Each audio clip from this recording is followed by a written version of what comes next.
And now it's time to preview an upcoming game with Ryan Metzler. Hey everyone, it's Ryan Metzler here yet again, and today we're going to be taking a look at a Kickstarter preview. We're going to take a look at The Duke from Catalyst Games. This is a two-player abstract game currently up for funding on Kickstarter, looking for pledges, and it's going to be very much in the style of chess. It is played on a 6x6 grid. Each player has their own components that are going to be 12 different type of movable pieces. You only start with some of these pieces on the board, but you're going to add them to the board throughout the game in order to try and manipulate the board position to capture your opponent's pieces and hopefully eventually put their duke into jeopardy so that they can no longer move it, much like a checkmate in chess. So real quick, why don't we take a look at this game? We'll look at the components. Reminder, these are prototype components, not final quality components, and will not necessarily reflect the final quality of the components that you'll get from Kickstarter. You'll have to check those out there. We'll look at how the game plays, and then we'll come back here and we'll get my final summary of the total project as a whole. When you unpack your copy of The Duke, it's going to look something like this. You'll see that we have two sets of wooden pieces here, and these are going to be individual player pieces. There's going to be 12 different type of movable pieces here, and what we're looking at is an abstract game. Much like chess, in which players are going to be moving these pieces around this board. It's a 6x6 board, in order to try and capture their opponent's duke, which is going to look like this. It's a wooden piece on it, and you'll see there's a grid as well as the name duke, and then a pawn in the center, which shows a movement pattern. In this case, it shows a triangle to the left and the right, pointing both left and right. And this means that this piece can move as many places as it wants to either the left or right when it moves, as long as it doesn't run into any other pieces. It can't go over other pieces, but it can end on an opponent's piece, and if it does so, it will capture it. When you move a piece, it's going to flip to the other side, and all of these pieces are two-sided, and it's going to change the movement pattern. So you'll see now, instead of moving left and right, this duke can move forward and backwards as many spaces as it likes, as long as it doesn't interact with another piece, moving through another piece, but it can capture your opponent's pieces. In this manner, there are going to be several other pieces, but the duke is the one you're trying to protect. So you'll see we have 11 other types. We have the champion, who can move either one space in any direction, up, down, left, or right, or it can actually jump 2 spaces left or right, or forward or backwards, but jumping allows it to move over other pieces. So this jumping pieces lets it move over. The single movements means that it has to stop on that spot. And when you flip it over, it has a different pattern. So here we can see it can jump 2 spaces in any direction, or what it can do in this star here means that it can strike any of the pieces in those spots. Striking a piece means that this piece will simply remove any piece in that spot that it wants to remove without actually moving the champion itself. We have a knight, which is very similar to the chess knight in some manners, in that on its forward side it can move either 2 forward and 1 over in either direction, or to the left or right 1, or it can move backwards up to 2 spaces, and when you flip it over, it moves diagonal instead and can slide. And all of these pieces are going to have different abilities, either sliding or moving or jumping or striking. One final type of movement exists where a piece can move another piece, and that is shown in tiles like the general tile here. On its front side, or its starting side, it doesn't have this ability, but on the back side it has what's called the command ability. It's going to be a little hard to see, but if you look, you can see there are 3 squares behind the center piece here, or the indicator of the pawn, that show couple of dark corners. There's black corners on these, and the upper and lower corners diagonal from each other. And this is also shown on the 2 spots next to the central pawn, where these 2 movement spots are. And these are called command options. And what you can do with this is you can choose any piece that is in one of those spots surrounding this general in the marked command spots, and choose that piece and move it to any other command spot that is shown on the piece. So for example, I could choose a piece that's right here to the behind and left of my piece, and I could choose to move it all the way up to right next to the right side of my piece. If there is an uninterrupted movement area there, meaning that I can't move through any other pieces. So you can use this piece to manipulate other pieces that you have on the board. Now that we've gone over all of the pieces, why don't we take a look at how you play the game? Each player is going to start the game with their Duke on the board, and it has to start in one of these two center squares on your side of the board with the text facing you and with the starting side up.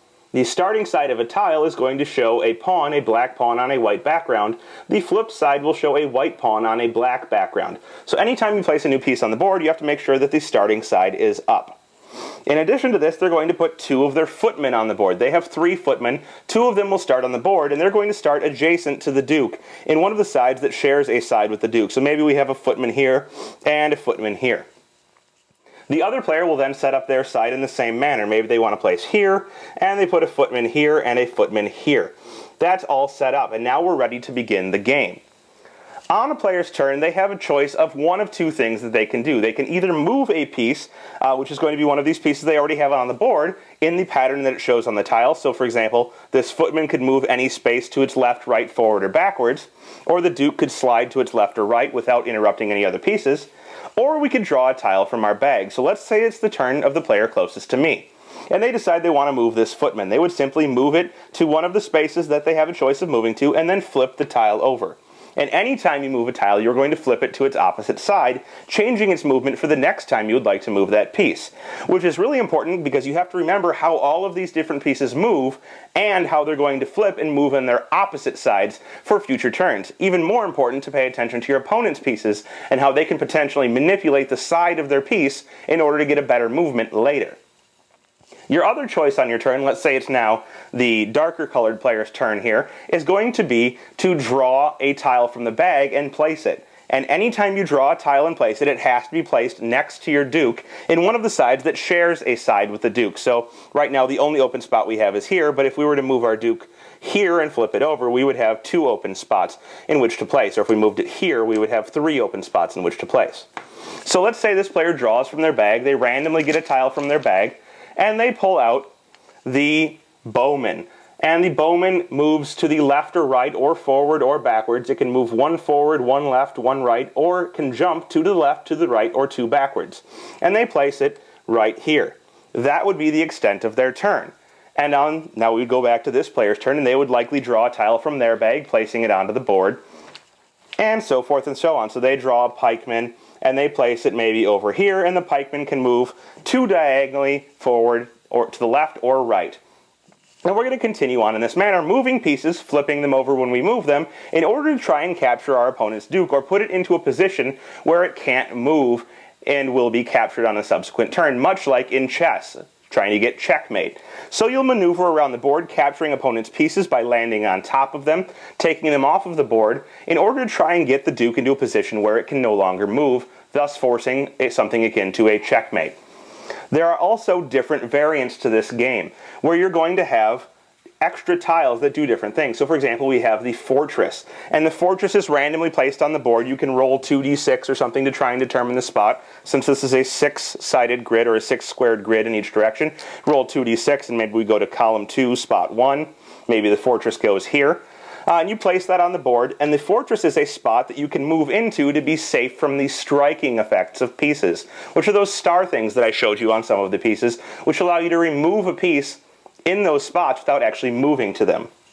In addition to that, we have the mountain. The mountain is kind of an obstacle. You place it on the board, you cannot move through it, you cannot move onto it, and you cannot strike a piece if you can't draw a clear line to that piece without drawing through a mountain. So it's kind of an obstacle that prevents you from moving around it, over it, and shooting through it. In addition, each player has a flag, which can be used in some of the different variants of the game. The game rulebook has several different variants in it, which are going to be anything from capture the flag to touch the flag to get points, to different scenarios where each player only has particular pieces to play with, which are kind of drafted against each other. So one player gets a piece, the other player doesn't get any of that piece. And even to scenarios where they've set it up where, for example, one player plays with 5 pikemen, the other player plays with 1 knight only, and the players try and have different goals, whereas the knight's goal is to capture 3 pikemen, and the pikeman's goal is simply to capture the knight. So as you can see here, there's a lot of different variation. Please keep in mind that these are not final quality components. These are Kickstarter prototype components, and what you will finally get will be not laser etched pieces, but a different form of these pieces in which they are printed onto the wood, not lasered on or etched onto these pieces. And the board will obviously be of a different quality. But there you have it. That is the gameplay of the Duke. Now why don't we go back and sum it all up. Well, there you have it, folks. That is the Duke. Looking for funding on Kickstarter. As I said, it's an abstract game for 2 players, and a nice one at that. I am increasingly more an abstract player as time goes on. I find more and more abstracts that I enjoy, and this one falls into that category in that it has a lot to offer, but is relatively simple to play. You basically have your set of 12 pieces. You start with only 2 different types of pieces, but those 2 different types of pieces offer you 4 different types of movement, because when you move them, the movement switches. So with all of those 12 different pieces, you have 24 different styles of movement. And with that, it actually adds a different level to the game that isn't really present in chess. And that is a memory aspect in trying to remember what the opposite side of all of those pieces do. Now, you don't have to play with this memory aspect. There is the option to pick up your own pieces and look at the opposite side in order to figure out what they do. But if you're playing one of the variants where you only have certain pieces and your opponent has the opposite pieces, you need to actually remember what your opponent's pieces do on the opposite side, because it could very well change your strategy for how you're going to move your pieces. So in addition to that normal strategy, area placement or area management where you're trying to place in the right spots in order to prevent your opponent from moving and capturing your pieces, you have that memory element to it in addition. The variants that they include add a nice touch, some strategic variation to the game where either you're trying to capture a flag and bring it back to your own side, or maybe you're trying to touch your opponent's flag and gain points, and the first to 3 points wins. So all in all, they have a lot included in this package in a relatively small game, one that I think will offer a lot of replayability, and one that you should check out at their Kickstarter page linked below.